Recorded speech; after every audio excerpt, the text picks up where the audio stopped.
आं बड' राइटार्स एकाडेमिनि गाहाय नेहाथारि आनन्दराम औवारी एक्चुअली थांनाय जितु 2000 मायथाइनि जितु 27 जानुवारि जितु थामथि बर' आखर जालांबाय बिनि सायाव जों जोबोद गोजोननाय मोन्दोंमोन। नाथाय जों जेब्ला सुक्ति जानायनि जितु माबाखौ दफाफोरखौ नुबाय बेखौनानै जों जोबोद संखिनाय फैदों। ओमफ्राय थेवब्लाबो जों ओरै सानदोंमोन जे दा बेखौ लानानै जोंनि गेजेराव जों गोबां गालाय गुजाय फैदों। किन्तु जों सानो जे बे गालाय गुजाया जुदि मोनसे जानाय नङामोन जुदिहाय बिटिसि सुक्तिखौ बे थामथि सुक्तिखौ जुदि जोंनि आगोलनि जितु बिटिसि एलेखानि जितु एरिया बे जुदि एसेबो खहा जायाजासे माने सानजाहा गहपुरखौ लाफानानै सिमुलुगुरिसिम जुदि फोलावनायमोनब्ला बेवहाय थारैनो जोंनि गेजेराव जेबो हेंथा गैयामोन। किन्तु दा नुनो मोन्दों एक्चुअलि दा जोंनि बिटिसि एलेखाखौ जितु 6 सिड्युल आगुनि मोनखानाय बेखौ दानख'नानै गोबां गामि गोबां हयथ' माबाखौ दाननानै दा बेबायदि मोनसे बिटिआरखौ दाफिननाय बाथ्रा फैदों आरो बेखौ जों दा संखिखांदों। आरो बिनि थाखाय जों बड' राइटार्स एकाडेमि आसलथे जोङो दिदोमै बा जोबोद गोजोनै थानो हायाखै।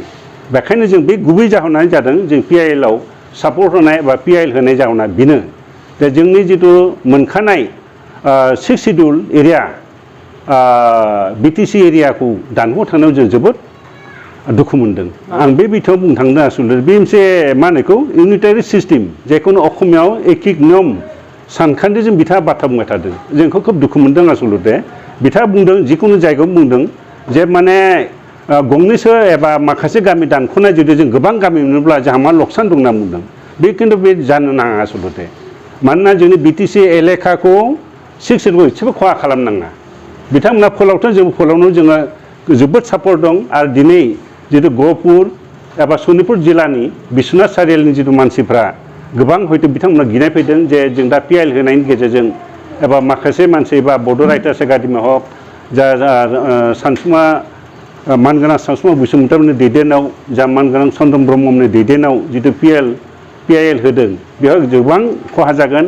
एबा बिथांमोना बिटिआरआव हाबस'नाय नङा बेबायदि मोनसे गिनाय फैदों। बे नंखाय बे गिना गैया। दा हयथ' जों जितु जों बिदों जे जों एकमात्र जोंनि गुबै दाबिया जादों मा जोंनि 6 सिड्युल एरिया जाहाथे एसेबो खहा जाया जों बिनि थाखाय जों पिआइएल होदों। पिआइएलआ जों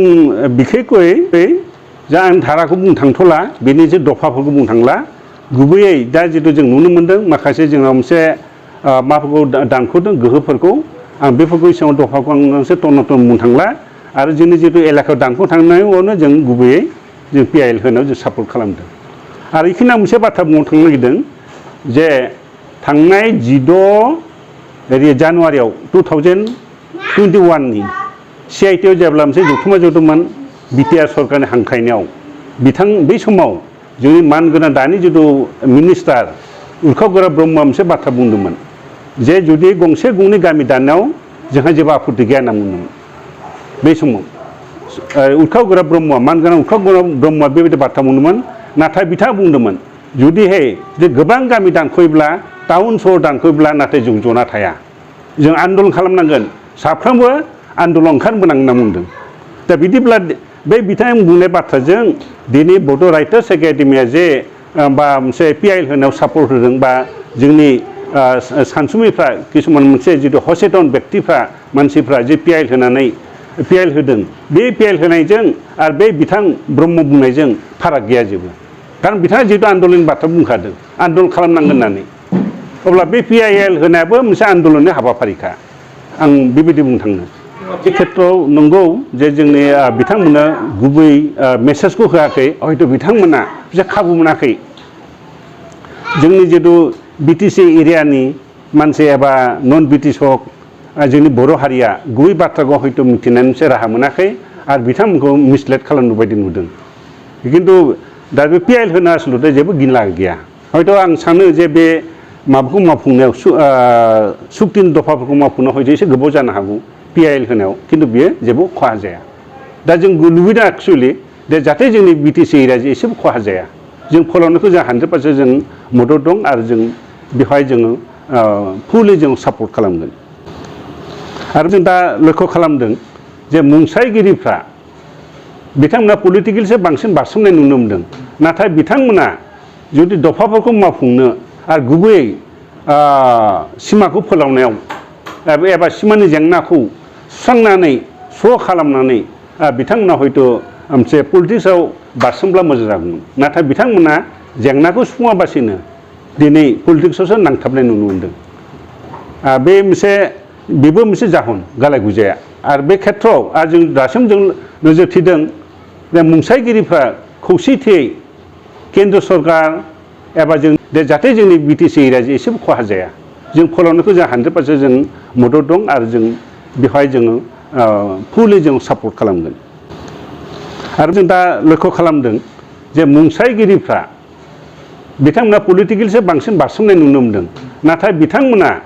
जुदि दफाफोरखौ मावफुंनो आरो गुबैयै सिमाखौ फोलावनायाव एबा सिमानि जेंनाखौ सुस्रांनानै स' खालामनानै बिथांमोना हयथ' मोनसे पलिटिक्सआव बारसोमब्ला मोजां जागौमोन नाथाय बिथांमोना जेंनाखौ सुफुङाबासिनो दिनै पलिटिक्सआवसो नांथाबनाय नुनो मोनदों बेबो मोनसे जाहोन गालाय गुजाया आरो बे खेथ्रआव आरो जों दासिम जों नोजोर थिदों जे मुंसायगिरिफ्रा खौसेथियै केन्द्र सरकार एबा जोंनि आसाम सरकार बिथांमोनखौ खौसेयै बे दफाफोरखौ मावफुंनो थाखाय